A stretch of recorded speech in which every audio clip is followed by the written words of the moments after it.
हरे Krishna everybody. सबका आज के गीता सेशन में स्वागत है। हम चैप्टर 10 में हैं और हमने श्लोक 32 किया था, तो मैं 32 को रिवाइज करते हुए आगे बढ़ूंगा।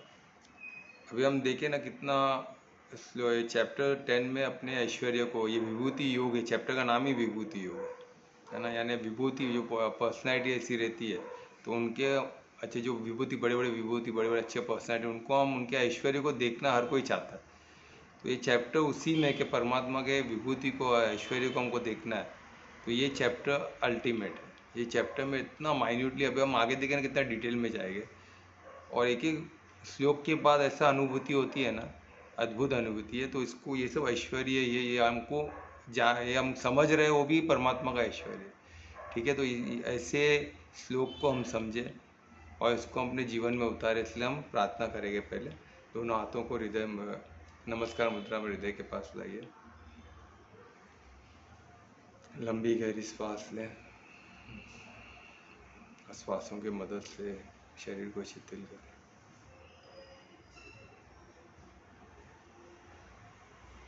एक डिवाइन शांति का अनुभव करें।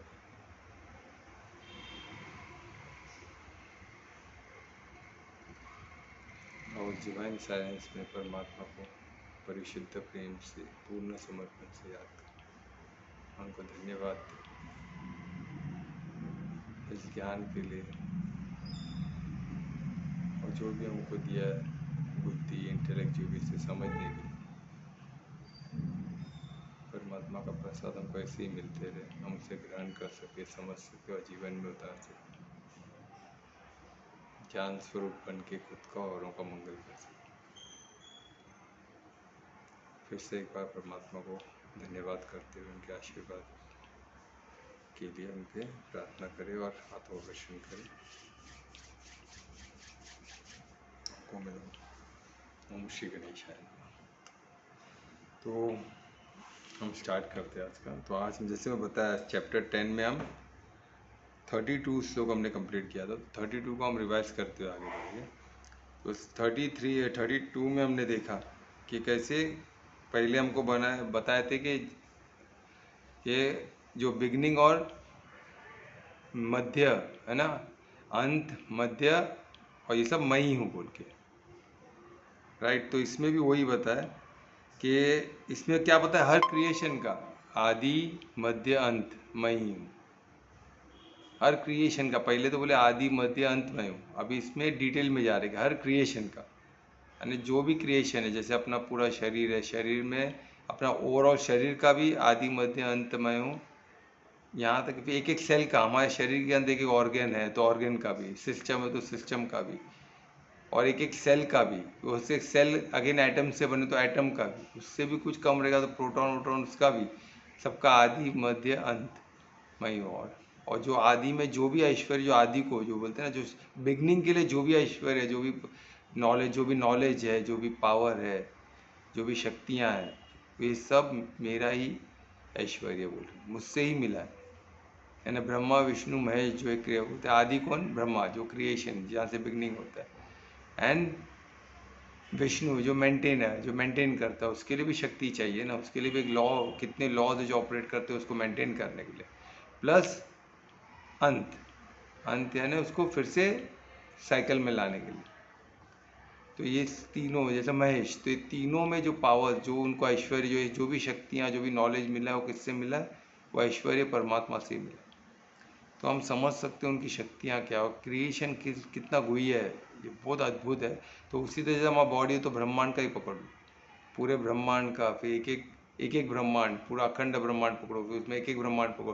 ब्रह्मांड क्या है तो कितने यूनिवर्स है वो सब पकड़ो, एक एक यूनिवर्स में कितने प्लैनेट है, स्टार्स है, सबको पकड़ो। कॉमेंट है हर चीज़ का आदि मध्य अंत परमात्मा के ऐश्वर्य से ही है। उनका ऐश्वर्य का क्या वो असीमित है बोलते हैं ना, इसलिए इसी श्लोक में हमको दिखता है। उसके आगे भी रिकॉर्डिंग में है तो डिटेल में आपको मिल जाएगा, तो मैं आगे बढ़ता हूँ। और इसके बाद बताया जो साइंस विद्याओं में जितने विद्या, जैसे मैं बताया था, शॉर्ट में बताता हूँ, 18 टाइप्स ऑफ टोटल विद्या है, उसमें से 14 प्रोमिनेंट है ना, और 6 नॉलेज है। और उस नॉलेज जिसको वेदांग लिम बोलते हैं, जो वेदास के पार्ट है। और ये सब एजुकेशन में इतना महत्वपूर्ण है, क्यों? क्योंकि इससे इंटेलेक्चुअल हमारा बिल्डअप होता है। अगर बच्चों को, क्यों गुरुकुल के बच्चे इतने क्यों इंटेलेक्चुअली स्ट्रांग थे, जैसे अर्जुन, पहले के जो राम कृष्ण है, लोग इंटेलेक्चुअली क्यों इतने स्ट्रांग थे? जो ऋषि मुनि तभी थे, अभी क्यों नहीं हो पाते? क्योंकि उनका इंटेलेक्ट ही परमात्मा की तरफ, पहले छोटे में वो इंटेलेक्ट को इतना स्ट्रांग कर लेते कि ऐसे ऐश्वर्य को समझ सके। अभी हमको डिफ़िकल्ट होता है, क्यों? क्योंकि हमारा इंटेलेक्ट इतना स्ट्रांग बचपन से बना, अभी हमको डेवलप करना पड़ रहा है। और ये एज में, वो बचपन में जो इंटेलेक्ट जो इजीली डेवलप होता है, अभी इंटेलेक्ट डेवलप करना बहुत डिफ़िकल्ट है। यहाँ तक कि साइंस बोलता है इंटेलेक्ट वो छोटे एज में ही डेवलप होता है, उसके बाद जो है सब एक्सपीरियंस है।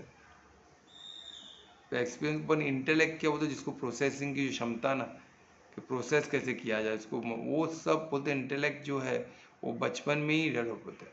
एक्चुअल इंटेलेक्चुअल पर्सन वो छोटी उम्र में ही होता है, उसके बाद सब एक्सपीरियंस है। एक्सपीरियंस का भी अपना महत्व है, पर इंटेलेक्ट का भी तो महत्व है ना, इंटेलिजेंस का भी महत्व है। इंटेलेक्ट क्या है?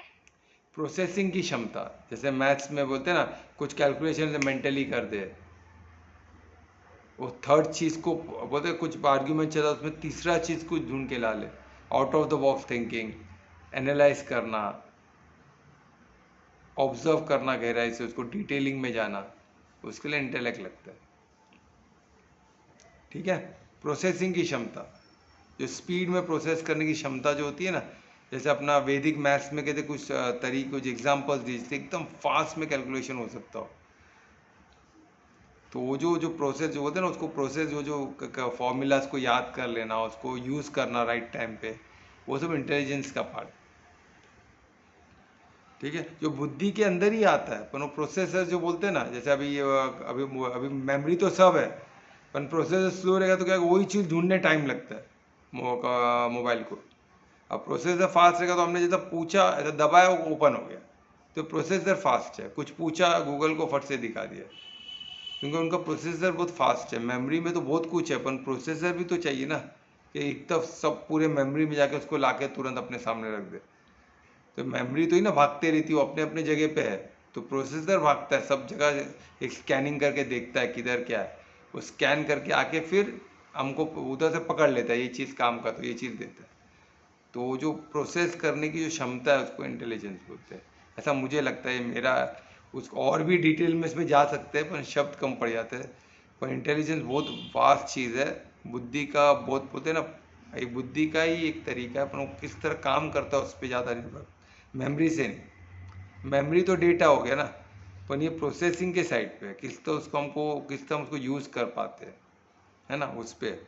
ठीक है, तो इंटेलिजेंस को बोलते हैं, इंटेलिजेंस को शार्प करने में, या इंटेलिजेंस को परमात्मा की तरफ, यानी परमात्मा की तरफ दिशा देने में, ये जो इस सब काम आता है, यानी जो हमारा जीवन, जो इसको जीवन विज्ञान बोलते हैं, इसलिए इसको जीवन विज्ञान, जीवन कैसे जीना, परमात्मा कैसे वरना, तो उसमें हमारा वर्ण आश्रम भी आ गया ना, वर्ण आश्रम भी आता है ना, वर्ण।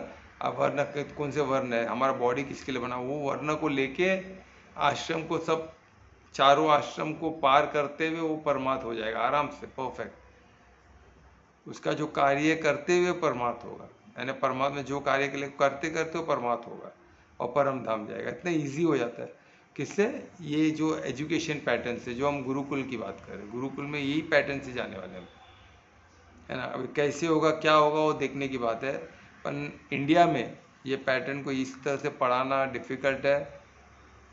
मुझे नहीं लगता, मेरे को लगता है ऐसे टीचर्स मिल जाएंगे हमको, हम सिस्टम तो स्टार्ट करें तो हमको ऐसे वेदास वगैरह पढ़ाने वाले गुरु भी मिल जाएंगे, और टीचर्स सब अध्यापक सब मिल जाए, कोई, मेरे को नहीं लगता कोई टेंशन होना चाहिए। वो सिस्टम को स्टार्ट करना और स्टूडेंट को लाना वो चैलेंज है, बाकी पढ़ाने वाले मिल जाएंगे। नहीं तो हम पढ़ के समझा देंगे, हमारे पास टीचर्स है जो पढ़ के समझ जाएंगे, कोई टेंशन नहीं है।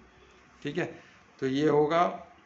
तो इसमें विद्याओं में बोलते हैं ना, जो जीवन विज्ञान, वो सबसे इम्पोर्टेंट बोलते हैं, विद्याओं में जीवन विज्ञान में है वो मेरा ऐश्वर्य को, क्योंकि परमात्मा को फाइंड करने की बुद्धि, विद्या और वो बुद्धि, वो वही तो परमात्मा का ऐश्वर्य है ना। तो वही बता रहे। फिर इसमें फिर आगे क्या बताया, हाँ, इसमें आगे बहुत प्यारा है कि लॉजिकल, जो लॉजिकल थिंकिंग बोलते हैं ना, हर चीज़ में लॉजिक, आज कलयुग में लॉजिक का बहुत बात होता है, लॉजिकल बात करो यार, ये क्या है, पुराने पुराने इसमें जा रहे हो। तो हमारा जो ये था कितना लॉजिकल था, आप सोचो। इसमें एक एक वर्णन आपने, इसमें बताता हूँ आपको मैं। अब इसमें एक जो वर्ड है वो जल्पा है। अभी जल्पा का मतलब होता है कि जैसे हमारे दिमाग में कुछ अलग कुछ आया तो हम वो सबके सामने रख सके। एक पर्सपेक्टिव, हमको हमको लगा ये पढ़ के हमको कुछ अलग थॉट आया, वो थॉट रखने की, उस पर उसको रखने की ये परमिशन है हमारे कल्चर में। यानी इतना डिटेल में इसको स्टडी किया है कि उसको इसमें प्रोसेस में लिखा गया है। क्या करके जल्पा बोल के होता है जिसमें कोई आर्ग्यूमेंट है, किसको अलग थॉट प्रोसेस है, पर वो दिशा, वो आर्ग्यूमेंट नहीं कर रहा, वो अपना एक थॉट प्रोसेस रख रहा है।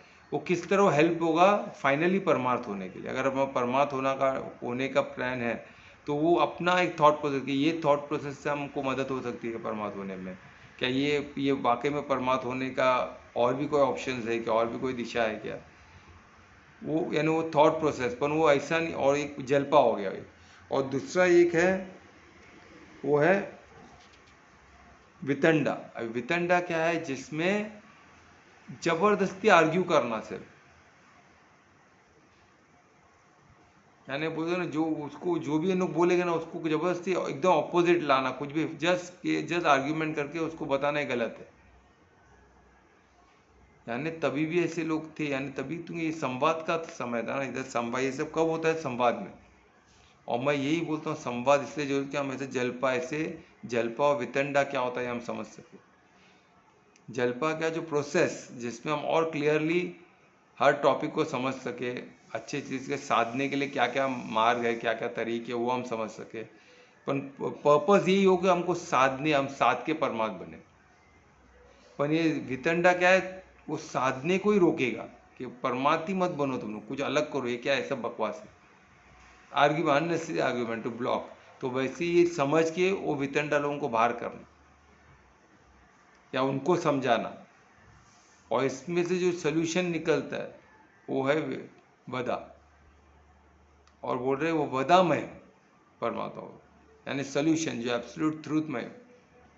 इतना हम लोग, इतना भी संवाद में हम बैठेंगे, कोई जलपा लेके आएगा, कोई जलपा रखेगा, कोई वितंडा रखेगा, और इसको सबको हम आर्ग्यूमेंट में लेके, हमको मालूम पड़ गया वितंडा ये अननेसेसरी ऑब्जेक्शन, जबरदस्ती आर्ग्यूमेंट कर रहा है, या तो उसको बाहर करो या तो उसको समझाओ, नहीं तो उसको बाहर करो। और जलपा जो है उसको पर्सपेक्टिव जो रखा, उसको रख के देखो कैसे काम का है कि नहीं, तो उसमें रख के एक सोल्यूशन निकालो, और कहाँ तक पहुँचना है हमको बता तक, जो क्या है इसका सार है पूरे, इसका जो बोलते हैं ना वहाँ तक रीच करने की जो क्षमता है, सत्य तक पहुँचने की क्षमता, जो एब्सोल्यूट ट्रूथ, सत्य वहाँ तक पहुँचने की जो क्षमता, तो ऐसे हम वहाँ तक पहुँच पाएंगे। यानी वितंडा को रिजॉल्व करते हुए एंड जल्पा को साथ लेते हुए उसको और रिफाइन करते हुए आगे जाएगी, तो हम कहाँ तक पहुँचेंगे, वदा तक, जो सत्य है, जो एब्सोल्यूट, जो बोलते हैं ना जो कोर है, उसमें से निकला हुआ अमृत है, कि वो उसको पान करके हम, अमृत पान करके हम आगे बढ़ेंगे। फिर आगे और एक साधने का टॉपिक आएगा, फिर उसमें भी जल्पा वितंडा, फिर बाद में उसमें वधा आएगा, फिर ऐसा वधा कौन है, परमार्थ है। तो ऐसा एक एक कदम बढ़ते हुए हम परमार्थी हो जाएंगे। तो वही इतना ब्यूटीफुल इसमें है। तो यही जरा डिटेल में हम जा पाए। तो ये सब अभी ये हो गया हमारा श्लोक 32। तो अभी हम हमारे आज के श्लोक में आएंगे 33। तो कौन पढ़ने वाला आज का श्लोक? समय करो। बहुत अच्छे, मैं रिक्वेस्ट करूंगा दुर्वेश को श्लोक 33 हमारे लिए पढ़। श्री गणेशाय नमः। अक्षराणामकारोऽसिं द्वन्द्वः सामसि तस्य च अहमेवाशः कालो दाताहं विश्वतो मुखः। बहुत अच्छे, मैं धन्यवाद करूंगा दुर्वेश का इस श्लोक के लिए, क्योंकि भगवान वाच है श्लोक, ये श्लोक ही एक्चुअल बोला गया। अभी इसको हम लोग समझने की कोशिश कर रहे हैं अपने लैंग्वेज में, ठीक है। तो इसको हम एनालाइज करने देख रहे हैं, इसको अपने लैंग्वेज में सरलता के, आज के पर्सपेक्टिव, आज ये मॉडर्न ज़माना है या कलयुग जो भी है, जो इसको जैसे समझो, उसमें किस तरह हम इसको साथ के किस तरह अपना बना सके, ये हम प्रैक्टिस करें, ठीक है। अभी इसमें क्या बोला गया, देखिए अभी अभी विद्या का बात किया पिछले श्लोक में, राइट। अब इसमें अक्षर यानी विद्या को जो लैंग्वेज, जो वर्ड्स, जो अल्फ़ाबेट्स के इतना डिटेल में जा रहे हैं। अभी अल्फ़ाबेट्स में मैं कौन हूँ, अक्षर में मैं कौन। अभी संस्कृत की वीडियो देखो, तभी संस्कृत को रख के बता रहे कि अक्षर सबसे पहला अक्षर है, जो बोलते हैं ना अक्षरों में, अक्षरों के वर्णमाला में सबसे पहला अक्षर कौन सा है, अ। और ये अ अक्षर परमात्मा बोल रही है मेरे ऐश्वर्य को दिखाता है। अभी इसमें आप ब्यूटीफुली, आप कोई भी वर्ड, कोई भी आप उच्चारण लो, कोई भी उच्चारण लो, वो अ के बगैर कंप्लीट हो ही नहीं सकता। जैसे क तो अ आ गया, प आ गया, ल आ गया, वो अर्ध है पर वो अ से ही कंप्लीट होता है। हर उच्चारण, हर स्वर अ से ही कंप्लीट होता है। आप कोशिश कर लो, स आ गया, प ल ख अ के साथ ही। तो इतना इतना डिटेल में हमारा स्टडी है, और उसमें संस्कृत तो अल्टीमेट है। यानी आप सोचो इतना डिटेल स्टडी है संस्कृत कि दूसरे लैंग्वेज को सिखाने की, बनाने की क्षमता देता है। पर वो संस्कृत, ओरिजिनल संस्कृत को तो नहीं बिट पाए, पर वो बता रहे कि कैसे कोई भी उच्चारण को अ लगा के एक अलग उच्चारण बन सकता है। तो लोगों ने ऐसे ही कुछ भी अपना एक स्वर लगा के, अर्धर स्वर लगा के अ से कंप्लीट करके अपना लैंग्वेज बना दिया, अपना एक अलग डायलॉग बना दिया, उसका फिर अलग लैंग्वेज बन गया। इसलिए पर यानी वैसा प्रोसेस था जिससे लैंग्वेज का सिखाया जाता था इतना डिटेल में कि एक लैंग्वेज ही बना सको। यानी किस लेवल की हमारा एजुकेशन था। आज सबके सब इंग्लिश मीडियम के पीछे पड़ रहे हैं। इंग्लिश में है क्या, कितने अल्फ़ाबेट्स है, वो अल्फ़ाबेट्स लेके हम क्या कर पाएंगे। कोई लैंग्वेज नया बन ही नहीं सकता है। छोड़ो इंग्लिश भी, इंग्लिश अपने आप में इनकम्प्लीट लैंग्वेज ही है। कोई उसमें ये नहीं है, उसमें आधा चीज़ तो बाहर करने पड़ते हैं। सिर्फ उच्चारण से काम नहीं चलेगा। आपको PUT पट है तो BUT बट है, कोई हमको याद करना पड़ता है। तो छोटे थे रट रट के भी याद हो चुका है हमें। तो तुम सिर्फ ऐसे एक बजे को जो 12 बोलते ना ABCD सिखा के बोलोगे पढ़ ले, पूरा नहीं पढ़ पाएगा। पर हम लोग दूसरे सब है 12 कड़ी पढ़ के हम वो लैंग्वेज पढ़ सकते हैं, सिर्फ 12 कड़ी पढ़े। पर इंग्लिश में ऐसा नहीं हो सकता है। हर एक का प्रोनाउंसिएशन अलग है, कितना साइलेंट है, कितना कुछ ज़्यादा है, क्योंकि लिमिटेड वर्जन है। वो कुछ घाय घाय में बना हुआ चीज़ लग रहा है मुझे। घाय घाय में शॉर्टकट के दुनिया में बनाते ना, वैसा कुछ चीज़ लग रहा है। पर आज वही, क्योंकि क्या है, सब मॉडर्न लोग वही बोल रहे, तो हमको लगता है मॉडर्न बनना है तो यूज़ करना पड़ेगा। तो हम क्या हो जाएगा, मॉडर्न नहीं रहेगा, हम आदिवासी बन जाएंगे। अरे आदिवासी बनना तो और कौन सा गलत थोड़ी ना। आदिवासी का मतलब क्या होता है, आदि के वासी। तो हम आदिवासी तो बनना चाहेंगे, हम आदि के वासी है भाई, कोई गलत थोड़ी ना। आदि के वासी है तो क्या है, उसमें कोई गलत नहीं है ना। आदि योगी है, शंकर जी आदि योगी है, तो हमारे हमारे इष्ट है ना वो। हमारे योगी में हम, हमारे लिए बहुत कुछ है वो योग में। आदि योगी तो आदि योगी है ना, तो आदिवासी क्या प्रॉब्लम है। सबसे पहले कोई वास करते तो आदिवासी करते, तो हमारे पूर्वज है ना वो। तो हमको पितरों में हमने देखा ना कि पितरों को हम उनको पहले ही याद करना चाहिए।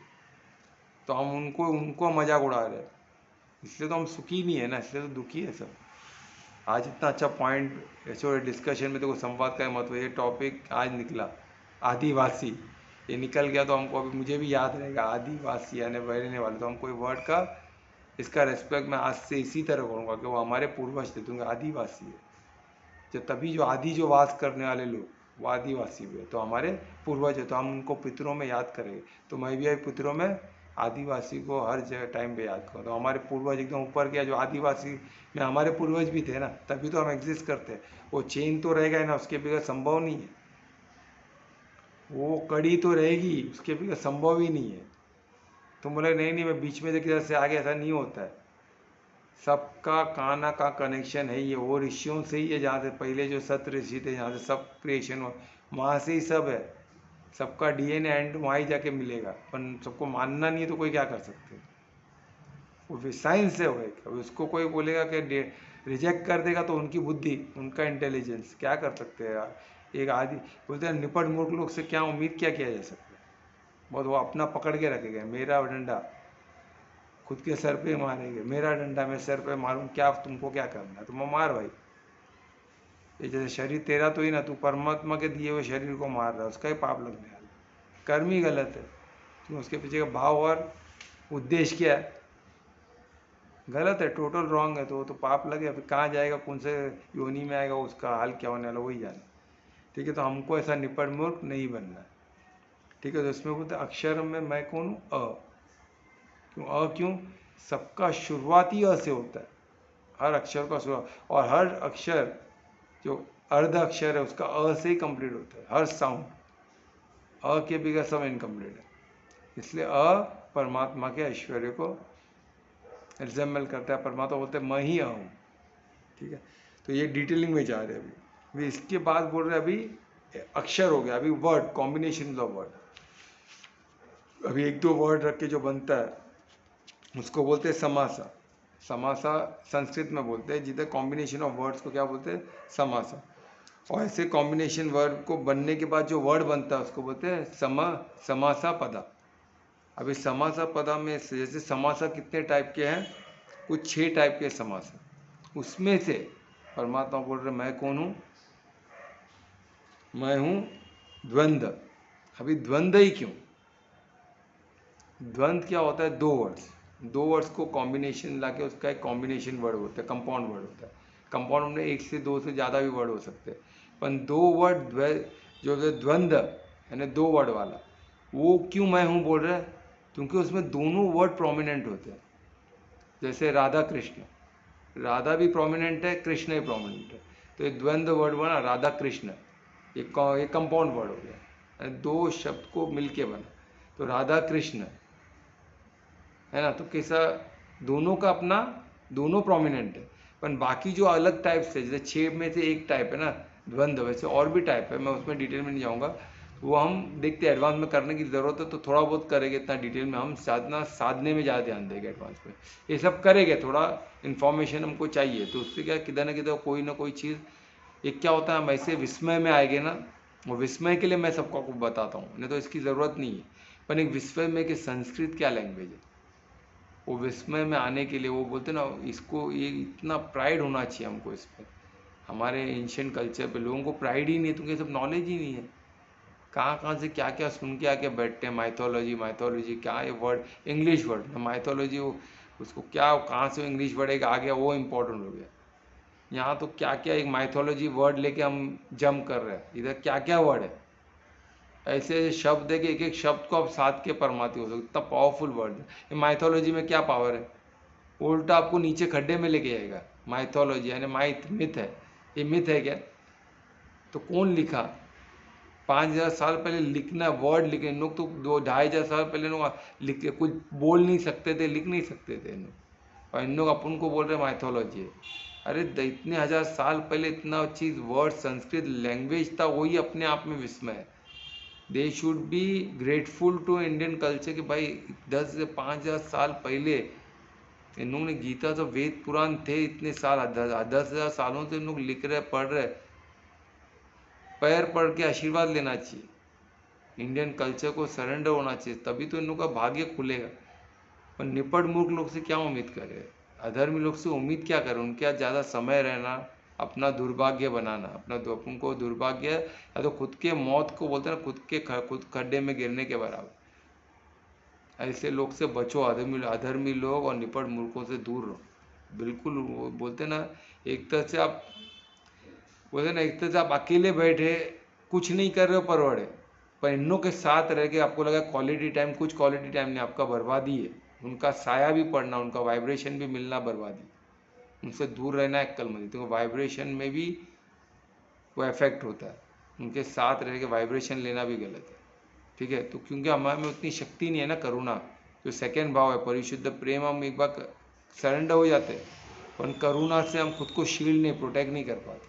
जितने हम प्रोटेक्ट कर पाएंगे फिर कोई भी हमको फ़र्क नहीं पड़ता, क्योंकि हमने शील्ड से हम खुद को रोके, उनका वाइब्रेशन, उनका नेगेटिव हमारे अंदर जा ही नहीं सकता। तब आप मिलो किसको भी, कोई प्रॉब्लम, तभी उतना शक्ति हमें होनी चाहिए।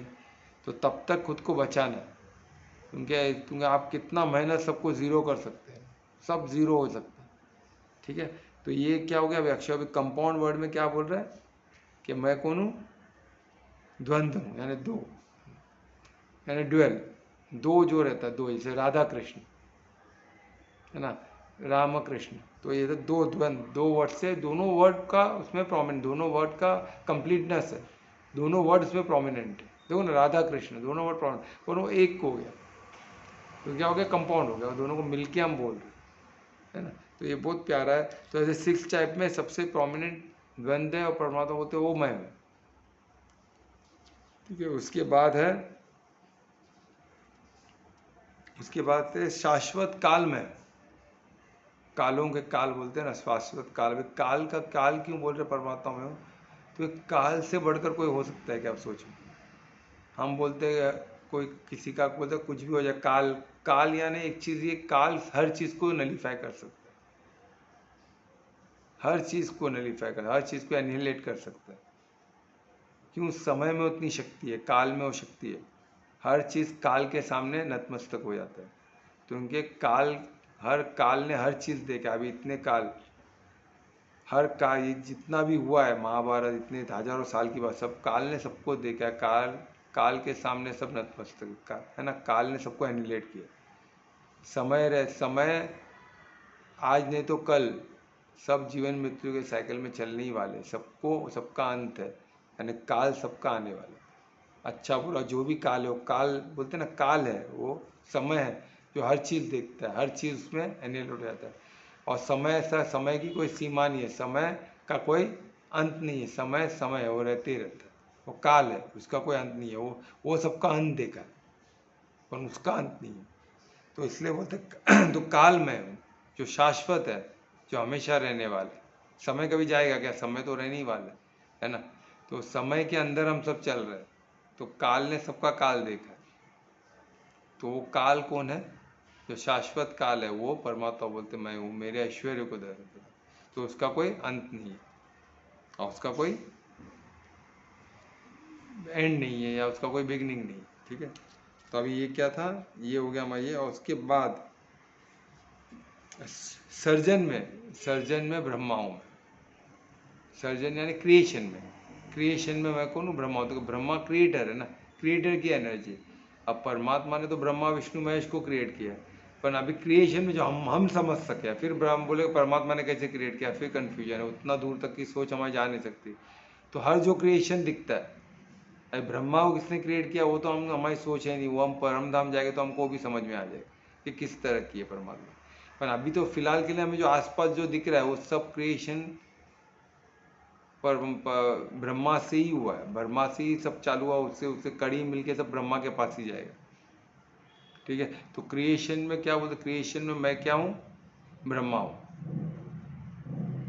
है ना।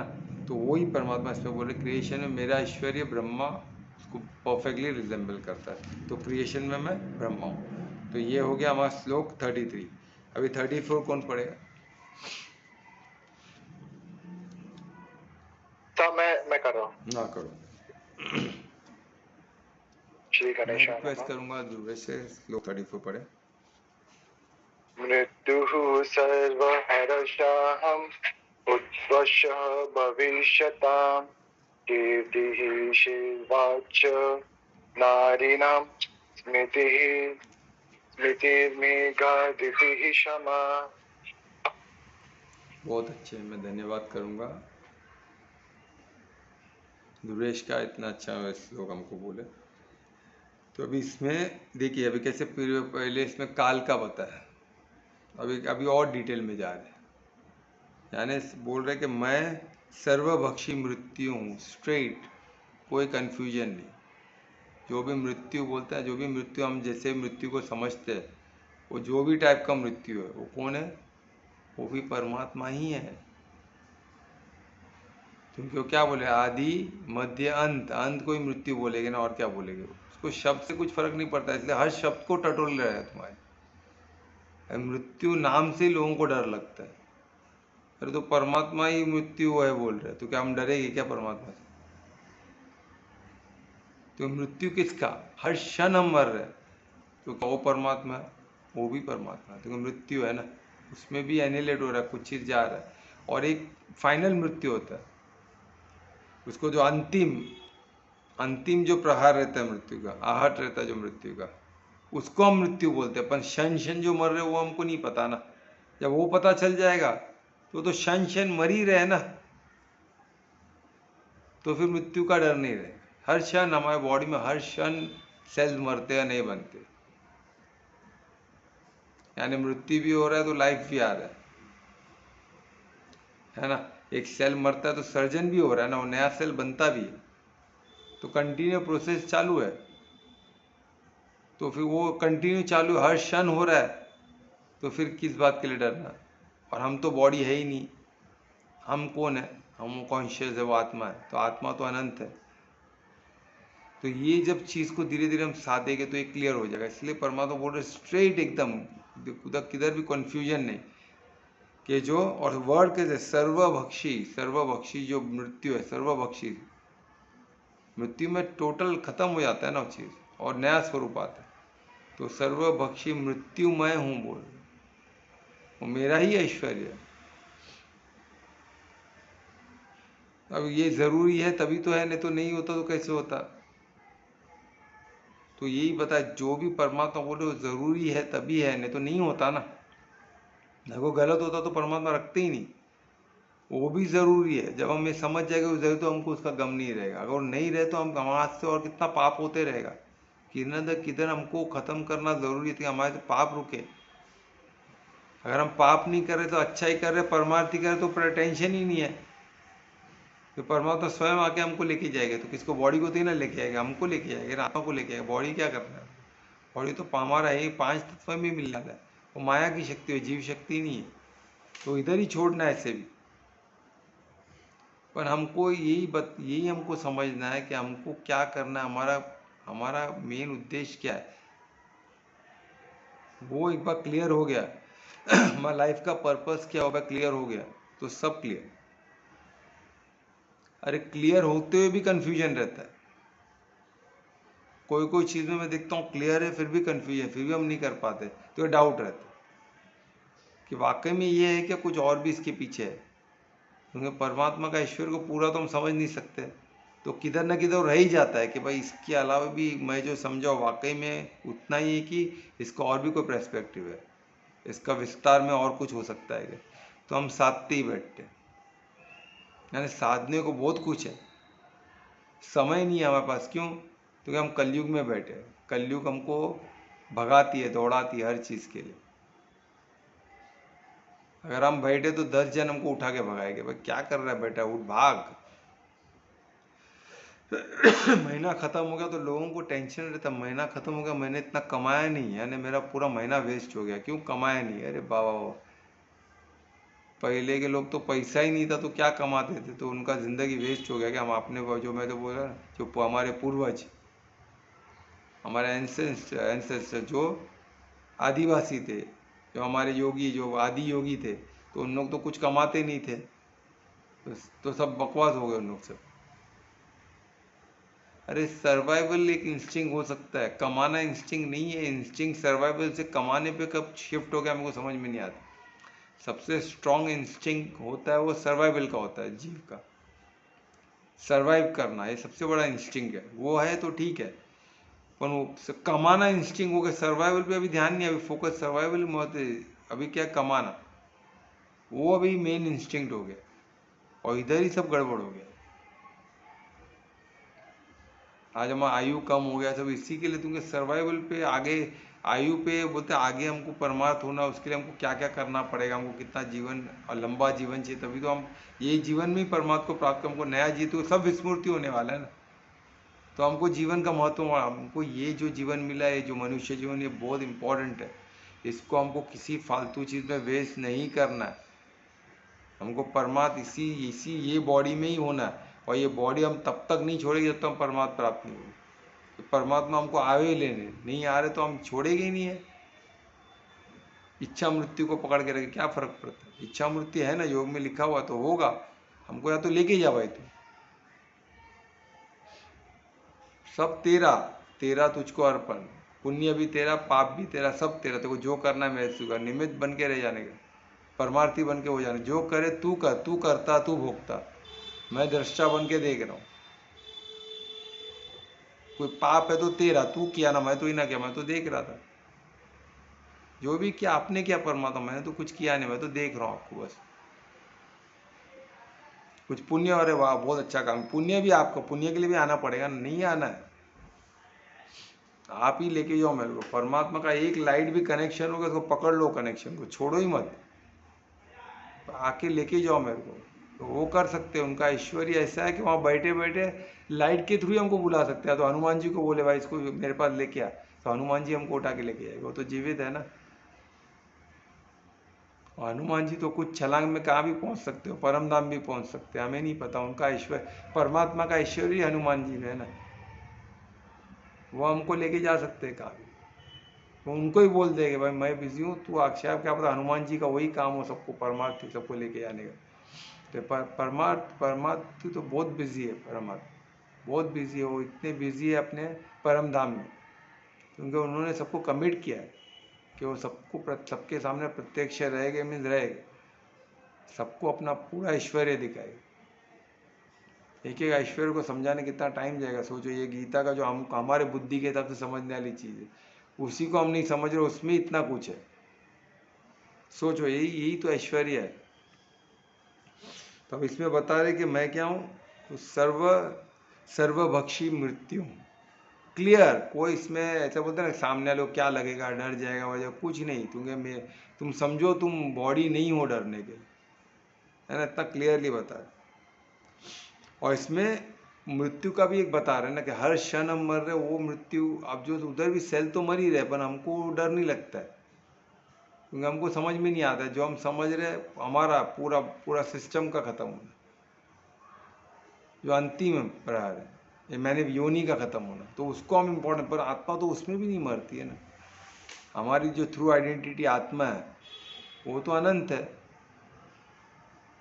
तो वो तो रहने ही वाली है, तो उसका तो मौत, उसका तो मृत्यु होता ही नहीं है, तो फिर क्यों डरे, बराबर ना। तो वही तो उमंग उत्साह में रहे, परमार्थियों के रहे, उद्देश्य एकदम क्लियर, तो हो जाएगा। फिर परम धाम जाना हमको कोई रोक ही नहीं सकता, अगर हम ठान ले तो, क्योंकि कर्म पे हमारा अधिकार, ये हमेशा तो कर्म पे हमारा अधिकार। अगर हमने निमित्त बन के, साक्षी बन के परमात्मा को सब छोड़ दिया, करता सब उसका कर दिया, तो हमको कोई रोक नहीं सकता, परमात्मा भी नहीं रोकेगा, क्योंकि कर्म पे उन्होंने क्लियरली बोला है, कर्म पे आपका अधिकार।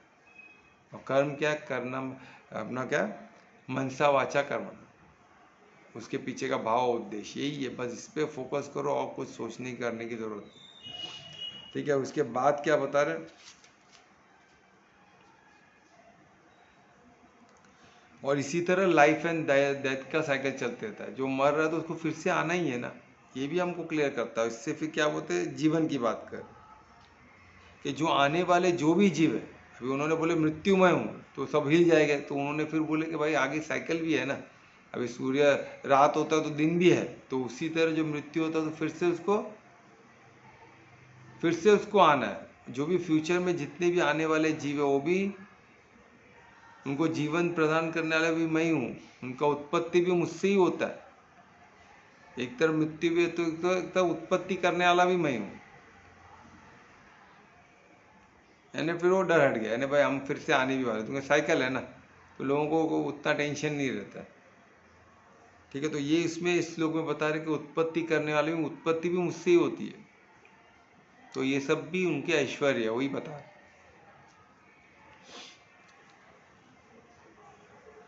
अभी इसमें उसके बाद सबसे, अभी जो मैं बोल रहा था ना, सनातन धर्म का फाउंडेशन, जो नींव क्या है, स्त्रियाँ, जो फेमिनाइन एनर्जी। अभी फेमिनाइन एनर्जी के इसमें कुछ 7 क्वालिटीज़ बताए जो अद्भुत है, और वो क्वालिटी का एक एक मैं वर्णन करूँगा तो आपको आइडिया मिलेगा। जो फेमिनाइन एनर्जी के जो क्वालिटीज़ है, उसमें सबसे पहला कीर्ति, कीर्ति यानी फेम, ये फेमिनाइन एनर्जी का क्वालिटी है। ये क्वालिटी को हम एक एक डिटेल में, फेमिनाइन एनर्जी का जो हमारा ये चलेगा सेशन, उसमें हम बताएंगे। तो मैं चाहता हूँ कि मैक्सिमम फेमिनाइन एनर्जी जो, उनको निमंत्रण दिया जाए, उनको बुलाया जाए, हम उनका एक शॉर्ट वीडियो बनाएंगे। उसमें कौन कौन कोई ऐसे क्वेश्चन लेके आ सकते हैं, तो हम छोटा था एक टीज़र बनाएंगे, जिससे हम ज़्यादा से ज़्यादा फेमिनाइन एनर्जी को अट्रैक्ट कर सके, फेमिनाइन को अट्रैक्ट कर सके और सेशन में लाए, तो वो समझे तो सही फेमिनाइन एनर्जी का शक्ति क्या है और उसको सही दिशा में यूज़ करे, ठीक है। नहीं तो क्या है, वो भी मैस्कुलिन बनने के पीछे पड़े एट पार। वो बोलते ना सब बराबर है, बराबर कुछ नहीं है, टोटल ऑपोजिट एनर्जी है। बराबर थोड़ी ना है, बराबर होता तो क्या बात ही नहीं होती कुछ। Total opposite, masculine feminine energy total opposite है, बराबर नहीं है। पर वो दोनों इम्पोर्टेंट है, दोनों मिलके वो बोलते हैं ना अर्ध नारेश्वर, अर्ध नारेश्वर आधे आधे नहीं, पूर्ण मैस्कुलिन पूर्ण फेमिनिन मिलके नारेश्वर है, यानी परमात्मा है। दोनों ही इनमें पूर्ण है। फिर उसको थोड़ा थोड़ा मिला, फिर उससे शिव शक्ति। अभी शिव शक्ति में मेल फीमेल दोनों आते हैं, पर शक्ति को सिर्फ फीमेल समझते लोग। तो इसका हम डिटेल एडवांस में देखेंगे, या तो फेमिनाइन में भी इस चीज़ को थोड़ा समझेंगे साधक के हिसाब से, तो एकदम क्लियर हो जाएगा, ठीक है। तो अभी जो फेमिनाइन एनर्जी के जो 7 ये जो क्वालिटीज है, मैं सबसे पहला कीर्ति यानी फेमस, ये क्वालिटी फेमिनाइन में। तो मेल लोग भी फेमस होते हैं, तो वो तो बोलेंगे अरे तो उसमें भी फेमिनाइन एनर्जी है ना, जो हमको माता से मिला है और पिता से मिला मैस्कुलिन एनर्जी। पर हमारे इसमें प्रोमिनेंट क्या है, मैस्कुलिन एनर्जी मेल में, और फेमिनिन में प्रोमिनेंट क्या है, फेमिनिन एनर्जी। तो प्रोमिनेंट जो 7 क्वालिटीज प्रोमिनेंट है उनमें, हमें मैस्कुलिन की जो एनर्जी जो क्वालिटीज वो प्रोमिनेंट रहेगी। पर क्या हम डेवलप कर सकते हैं, बिल्कुल डेवलप कर सकते हैं। तो हम डेवलप करके ये 7 क्वालिटीज जितना डेवलप करेंगे उतना हमारा ऐश्वर्य, परमात्मा जो परमात्मा का ऐश्वर्य हमें दिखेगा, है ना। तो ये क्या है, जो बताए कीर्ति यानी फेमस। सेकेंड है श्री यानी ब्यूटी, सिर्फ श्री करके एक वर्ड दिया गया है, जो संस्कृत वर्ड है, उसका मतलब होता है ब्यूटी, ऑप्यूलस या ब्यूटी, जो भी ब्यूटी यानी खूबसूरती, सुंदरता, है ना, मोहित करने वाली जो क्षमता है, जो शक्ति है, सेकेंड अटेंशन लेने वाली की जो शक्ति है, जो खूबसूरती है, वो स्त्री, वो भी एक बहुत पावरफुल क्वालिटी है जो फेमिनिन एनर्जी में। फिर उसके बाद है वाक यानी फाइन स्पीच, उनको जो स्पीच मधुर जो वाणी है, वो भी फेमिनिन एनर्जी, एकदम मधुर वाणी, दिल को छू जाने वाली वाणी, शिथिलता प्रदान करने वाली, ममता में लोरी सुना के बोलते ना नींद को लाने वाली, बोलते आराम देने वाली वाली। ये सब जो है वाक यानी फाइन स्पीच, यानी जो सबसे बेस्ट स्पीचेस में जो आता है, जो मधुर है, जो रेस्टिंग है, जो मदरली है, वो सब फाइन स्पीच में आता है, वो सब वाक में आता है, वो सब फेमिनिन एनर्जी। उसके बाद होता है स्मृति, मेमोरी। ये मेमोरी में जो है, मेमोरी भी फेमिनिन एनर्जी, जो हम मेमोरी में स्टोर कर पाए, मेमोरी जो बुद्धि बोलते हैं ना, बुद्धि मेमोरी एकदम शार्प होनी चाहिए। जितना मेमोरी शार्प हो उतना इंसान का वैल्यू है। तो वो जो मेमोरी भी अपने आप में महत्व है, वो भी क्या है, वो भी फेमिनिन एनर्जी का है, फेमिनिन एनर्जी की क्वालिटी। फिर उसके बाद है मेधा यानी इंटेलिजेंस, वही मैं बोल रहा हूँ। तो मेमोरी हो गई, फिर उसको इतने मेमोरी को लेके करे क्या, डेटा है, पर डेटा को फिर हमको क्या चाहिए, डेटा के बाद क्या आएगा, उसको प्रोसेस करना, उसको एनालाइज करने की क्षमता है, तो टूल चाहिए जिससे हमको एनालाइज कर सकते हैं। तो वो जो टूल्स वूल्स मिला के ओवरऑल जो टूल्स हमने सीखा है, उसको यूज़ करने की एबिलिटी, वो सब मिल के जो प्रोसेस करके एनालाइज करने की एबिलिटी, वो सब इंटेलेक्ट में आ गई। तो इंटेलिजेंस जो मेधा भी फेमिनिन एनर्जी का क्वालिटी। फिर उसके बाद होता है दृढ़ निश्चय, बोलता है दृढ़ होना, दृढ़ रहना, फॉर्मनेस, द फॉर्मनेस, एक चीज़ पे टिके रहना। जैसे विट्ठला एक वीट के ऊपर खड़े हो गए, टिक गए, उधर दृढ़ खड़े हो गए, तो वैसे एक चीज़ पे फॉर्मली डिसीजन, फॉर्मली खड़े होना, फॉर्मली टिक जाना एक चीज़ पे, तो वो भी फेमिनिन एनर्जी का क्वालिटी। फिर उसके बाद 7th लास्ट है शाम यानी पेशेंस, सब्र, श्रद्धा सबूरी बोलते हैं ना, तो सबूरी जो है, जिसमें पेशेंस यानी शांत, बोलते हैं राइट टाइम का राह देखना। ये नहीं कि अभी नहीं मिला तो अभी बेचैन हो जाना, या फिर बोलते हैं ना एकदम एग्रेसिव हो जाना, तो वो नहीं। फेमिनिन एनर्जी का क्या क्वालिटी है, पेशेंस, शांत, पेशेंट की वो देख सकती है, ये सब क्वालिटीज़ है। और 7 क्वालिटीज़ और किसी एक इंसान में हो जाओ तो उसको ग्लोरी से कोई नहीं रोक सकता। ये 7 क्वालिटीज़ का अगर 50-50% भी ये सातों का हो तुम में, तो वो उसको ग्लोरियस होने से कोई नहीं हो। यानी परमात्मा का, जैसे परमात्मा का ऐश्वर्य है वैसा उसका भी एक ऐश्वर्य रहेगा, वो भी एक ग्लोरियस इंसान रहेगा, वो भी विभूति रहेगा। हम में बोलते हैं ना, इंसानों में कोई विभूति होगा तो वो होगा। ये जिसमें सातों क्वालिटी द बेस्ट हो जाए तो परमार्थ हो ही गया, परमार्थी हो ही गया। ये 7 क्वालिटीज से बढ़कर कुछ हो सकता है क्या? सोचो ना, ये सब बेस्ट है और सब फेमिनाइन ही। तो मैस्कुलिन क्या है? अभी इसमें, अब जब आगे के श्लोक में, अभी इसमें क्या बताए कि ये सब मेरे ही ऐश्वर्य है, जो फेमिनाइन एनर्जी को, ये सब मेरे ऐश्वर्य ही है बोल रहे। ठीक है, तो ये हो गया हमारा श्लोक 34। अभी 35 कौन पढ़ेगा श्लोक? सर टाइम हो गया, टाइम हो गया? 9:50 हो गया। तो ठीक है, तो हम यहाँ ही कंप्लीट करते हैं। वैसे भी 35 बहुत पावरफुल है, तो उसको हम बाद में लेंगे। ठीक है, तो कोई क्वेश्चन है तो पूछ सकते प्लीज़। कोई क्वेश्चन है? नहीं है तो कीर्तन कौन करेगा?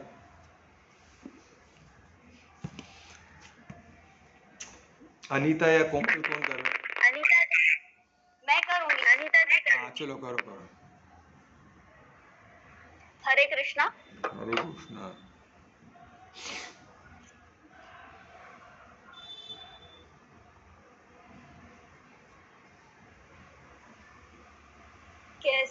कैसे रहूं मैं, कैसे रहूं मेरे श्याम तेरे बिन, कोई नहीं मेरा, कोई नहीं घन श्याम तेरे बिन। कैसे रहूं मैं, कैसे रहूं मेरे श्याम तेरे बिन, कोई नहीं मेरा, कोई नहीं घन श्याम तेरे बिन। तेरे लिए बहती मेरे आंसू की है धारा, तेरे ही तो आसरे जीवन है ये सारा। मैं राधा तेरी, तू मुरली वाला मेरा, मैं राधा तेरी, तू मुरली वाला मेरा।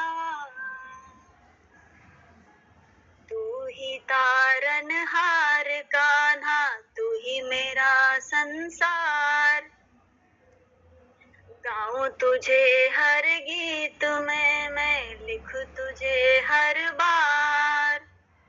मेरे नैनों में बसी जो वो तेरी तस्वीर है, तेरे हाथों में ही तो अब मेरी तकदीर है।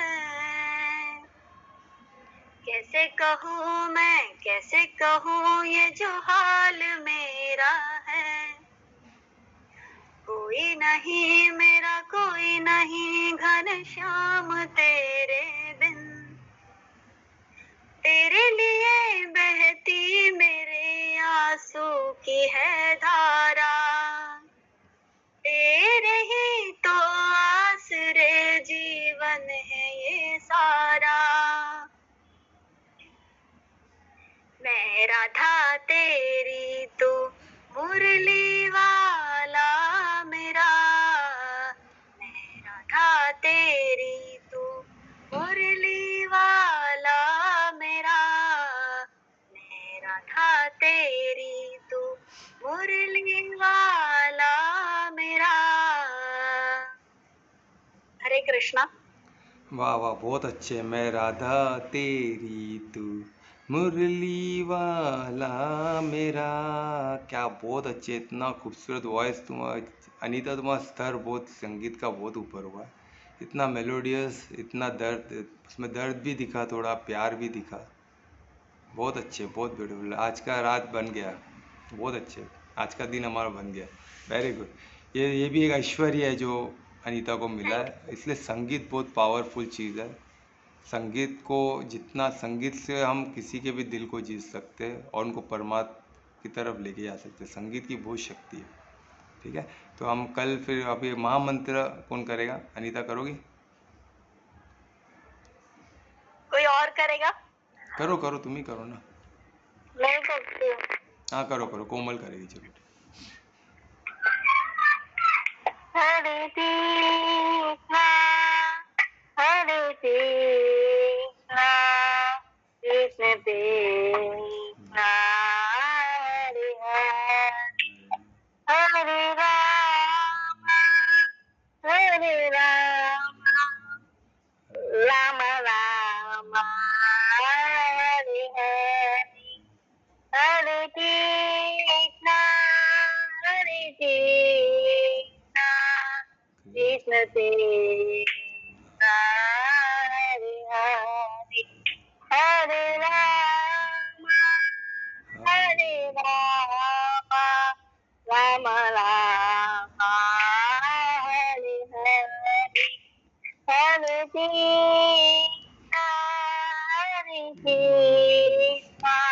कृष्ण कृष्णा हरे हरे हरे राम